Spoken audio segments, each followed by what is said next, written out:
ආයිබෝවන් අද අපි කතා කරන්න යන්නේ ඉන්දියාවයි ලංකාවයි අතර අත්සන් කරපු අලුත් අධි වෝල්ටියතා ශ්‍රීජුධාරා ඒ කියන්නේ HVDC විදුලි බල සම්ප්‍රේෂණ ගිවිසුම ගැන. ඔව් මේක දැන් කතාබහට ලක් වෙන මාතෘකාවක්. අපේ මේ කතාබහට පදනම් වෙන්නේ අර බලශක්ති ගනුදෙනුවේ අසමතුලිත මූල්‍ය කොන්දේසි විදේශ ණය වලින් අපගේ අනාගතය සිරකිරීමට තර්ජනය කරයි කියලා පැලවෙච්ච ලිපියක්.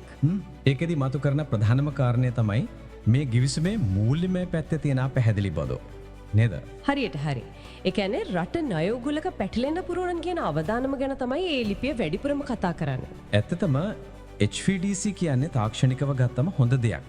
දුරට විදුලිය ගෙනියන්න කාර්යක්ෂම ක්‍රමයක්. හැබැයි මේ ලිපිය අවධාරණය කරන විදිහට බලශක්ති සුරක්ෂිතභාවය ගැන ලොකු පොරොන්දු තිබුණාට අර මූල්‍යමය පැත්ත විශේෂයෙන්ම වියදම් බෙදා ගන්න විදිහ ගැන පැහැදිලි වගන්ති මදිවාදියේ. ඒ කියන්නේ වියදම් බෙදෙන හැටි පැහැදිලි නැති නිසා හිතා ගන්න බැරි වියදමක් අපිට දරන්න වෙයිද කියන එක. ඔව් ඒක තමයි ප්‍රධාන අවධානම විදිහට යාලා දකින්නේ. ඒකෙන් ණය බර තවත් වැඩි වෙන්න පුළුවන්. ඒක තමයි අර ආචාර්ය අහිලන් කදිර්ගාමර කියන කතාවත් එක්ක ගැලපෙන්නේ. ලිපිය උපුටලා තිබුණා මේ ගිවිසුම හදලා තියෙන්නේ අපිව සූරා කන්න. අපි ගෙවනවා යාලා ලාභ ලබනවා වගේ දෙයක්. ඒ වගේම තව කාරණයක් තියෙනවා. අර ඒකාබද්ධ තාක්ෂණික කණ්ඩායම JTT එක. ඔව් JTT එක මූල්‍යමය තීරණ ගැනීමේ බලය ඒකට පැවරිලා තියෙන එක. ඒ වගේම ඒකේ වැඩි බලය ඉන්දියාවේ පවර් ග්‍රිඩ් කෝපරේෂන් එකට තියෙන එක ගැටලුකාරී වෙන්න පුළුවන් කියලා තමයි ලිපිය කියන්නේ. එතකොට ඒකපාර්ශ්වික තීරණ ගැනීමේ ඉඩක් තියෙනවා කියන එකද? ඒ වගේ දෙයක් තමයි යාලා අංගවන්නේ. නේපාලයේ අධ්‍යක්ෂකමත් ඒකට උදාහරණයක් විදිහට ගෙනල්ලා තිබුණා නේද? ඉන්දියාව අර සම්ප්‍රේෂණ වියදම 47%කින් විතර වැඩි කළා කියන චෝදනාව. ඔව් ඒ සිද්ධියත් සඳහන් වෙනවා. ඒ වගේම අර වෘත්තීය සමිති නායක ඇන්ටන් මාකස් මහත්මයා එයා මේක ට්‍රෝජන් අශ්වයෙක් කියලත් අර වරායක් වෙනුත් කරන් කම්බි තියෙන හම්බන්තොටක් කියලා තිබුණා.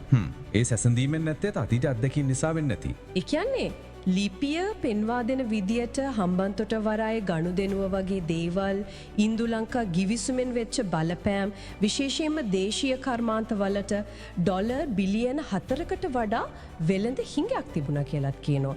ඉතින් ඒ වගේ දේවල් එක බලද්දි තමයි මේ වගේ සැසඳීම් එන්නේ. ඇත්ත. විශේෂයෙන්ම 2022 වෙච්ච ආර්ථික කඩාවැටීමෙන් පස්සේ තාම හරියට ගොඩෙන්න හදන වෙලාවක තවත් මේ වගේ මූල්‍ය අවදානමක් දරාගන්න පුළුවන්ද කියන එක ලොකු ප්‍රශ්නයක්. ඒක තමයි. ඒ වගේම අර ගිවිසුමේ අයෙක්ස් වගන්තිය ගැනත් කතා කරනවා බදු සහන ගැන තීරුබදු නිදහස් කිරීම ගැන තියෙන අපහැදිලිකම. ඒ විතරක් නෙවෙයි ඉන්දියාවේ එක්සිම් බැංකුව වගේ සමහර වෙලාවට ඉහළ පොලි අනුපාත එක්ක සම්බන්ධ. එතකොට උපාය මාර්ගික වාසි බලාපොරොත්තු වෙනවා කියලා කියන ලිපියේ යානව කොල්ලකාරී කියලා හඳුන්වනවා.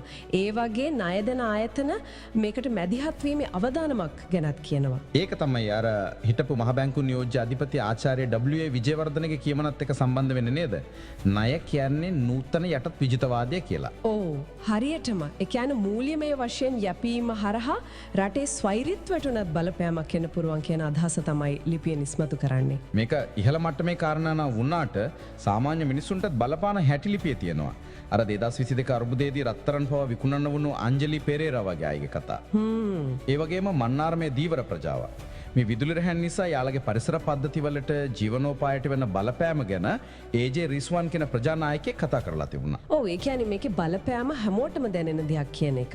අර එයාලා කියන අපව අපකරුවන් වීමට ඉඩ නොදෙමු කියන කතාවෙන් ඒක පැහැදිලියි. ඉතින් මේ ඔක්කොම එක්ක ලිපියෙන් ඉල්ලීම් වගේක් උත් කරනවා නේද? ඔව් ප්‍රධාන වශයෙන්ම ඉල්ලන්නේ වියදම් වලට පැහැදිලි ක්‍රමවේදයක් අපේ වගකීම් වලට සීමාවක් මූල්‍ය තීරණ ගන්නකොට ස්වාධීන අධීක්ෂණයක් අර එක්සිම් බැංකුව වගේ ආයතන ගැන මොනවාරි කියනවද? ඔව් ඒ වගේ කොල්ලකාරී විදියට යාලා හඳුන්වන ණය දෙන්නන්ව මේ ක්‍රියාවලියෙන් අයින් කරන්න කියලාත් ඉල්ලීමක් තියෙනවා.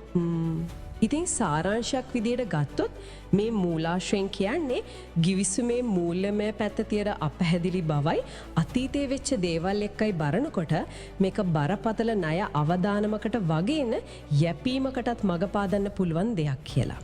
එහෙමනම් අපි මේ කතාබහ අවසන් කරන්න කලින් පොඩි දෙයක් හිතන්න ඉතුරු වෙනවා.